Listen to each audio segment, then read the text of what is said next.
Hello बच्चों, let's see the question. The question says the second ionization enthalpy of elements are always higher than their first ionization enthalpy because option 1, option 2, option 3, option 4.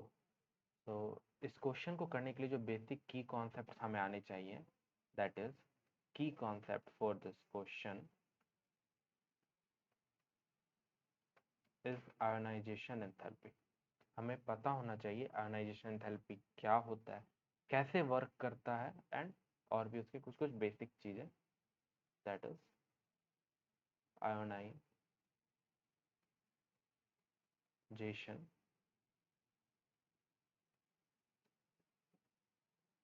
Enthalpy. Okay, तो पहले हम समझते हैं ionisation enthalpy होता क्या. Ionisation enthalpy क्या है?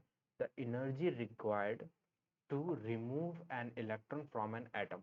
एक एटम से इलेक्ट्रॉन निकालने में जितनी ज़्यादा एनर्जी हमें लगती है वो होता है उसका आयोनाइजेशन एंथैल्पी.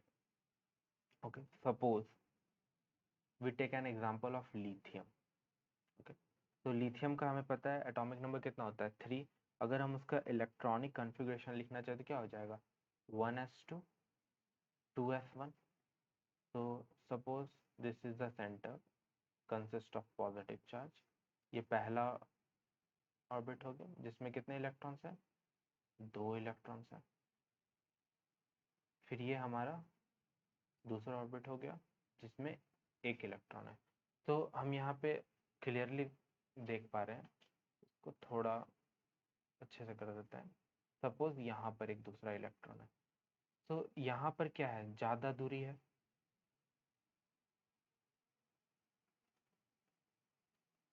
अगर गैप देखा जाए तो यहाँ पे गैप क्या है, ज़्यादा है इन कंपैरिजन टू दिस.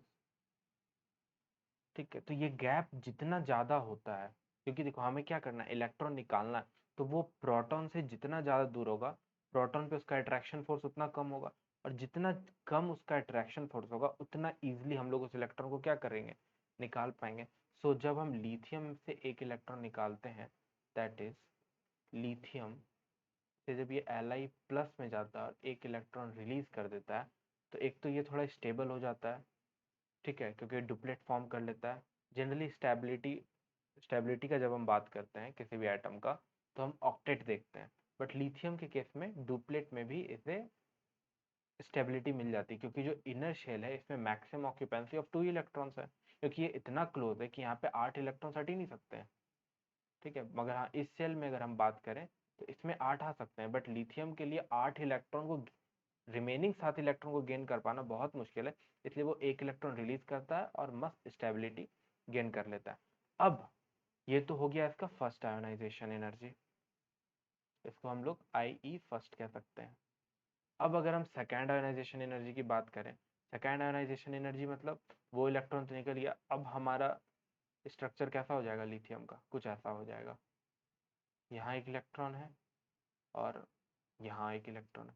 अब अगर सेकेंड आयोनाइजेशन मतलब अगर हम ये इलेक्ट्रॉन को अब निकालना चाहें, दैट इज Li प्लस से इसे Li+2 प्लस इलेक्ट्रॉन बनाना चाहें, जिसमें ये सेकेंड आयोनाइजेशन एनर्जी होगा, तो इस केस में क्या हो रहा है, अब ये बहुत क्लोज है रेडियस, इसकी जो दूरी है, और एक इलेक्ट्रॉन जाने के कारण इसका साइज और छोटा हो चुका है, और अब यहाँ से इलेक्ट्रॉन निकाल पाना ये बहुत ही कॉम्प्लिकेटेड टास्क है, और ये फिजिबल नहीं है. लिथियम के केस में तो ये फिजिबल नहीं है.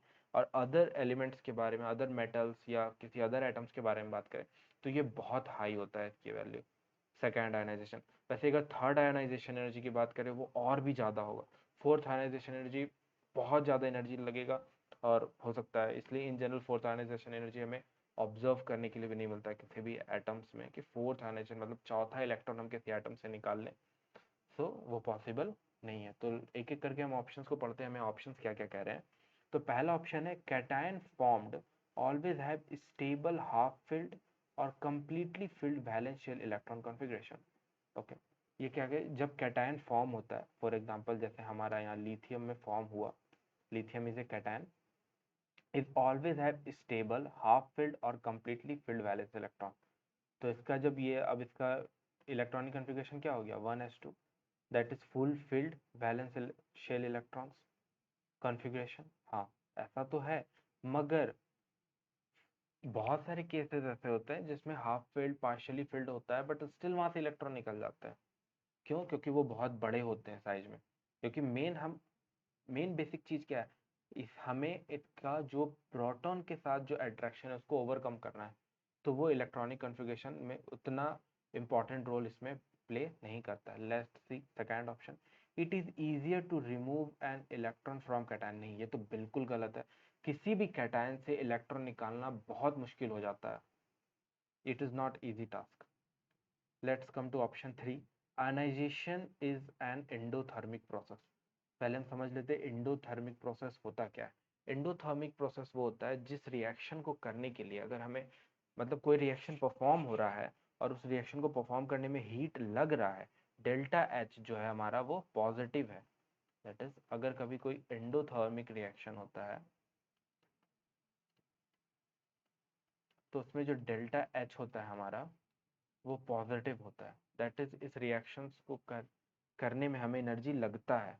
और जो एक्सोथर्मिक प्रोसेस होते हैं उसमें हीट रिलीज होता है। रिएक्शन जिस तरह हमारा होते जा रहा है हमें हीट फॉर्म में एनर्जी मिलती जाता है। तो आयनाइजेशन करने में, ionisation is an endothermic process. इसको हम हमेशा नहीं कह सकते कि आयनाइजेशन एक एंडोथर्मिक प्रोसेस है, क्योंकि डिपेंड करता है कि इलेक्ट्रॉन को रिलीज करने के बाद एटम स्टेबल स्टेट में जा रहा है या फिर अनस्टेबल स्टेट में जा रहा है। ओके, तो उसके हिसाब पे हमें पता चलता है कि ओवरऑल क्या है। सो इस पे हम कमेंट नहीं कर सकते कि इसके कारण हमारा फर्स्ट और हाई और सेकेंड में जो डिफरेंस आ रहा है। तो option series can't be a good option. तो let's come to option 4, the cation is smaller than the parent atom. Yes, ये हमारा पहले पेरेंट एटम था, ये इतना बड़ा था, और जब हम इसके कैटायन फॉर्म में आए तो ये छोटा हो गया, और इसका इलेक्ट्रॉन निकलेगा ये और छोटा होते चला जाएगा। जैसे इसमें इस केस में तो नहीं पॉसिबल है, बट थोड़े बड़े एटम्स को हम लेते हैं तो ये और छोटा हो जाएगा, तो हमारे लिए और मुश्किल हो जाएगा।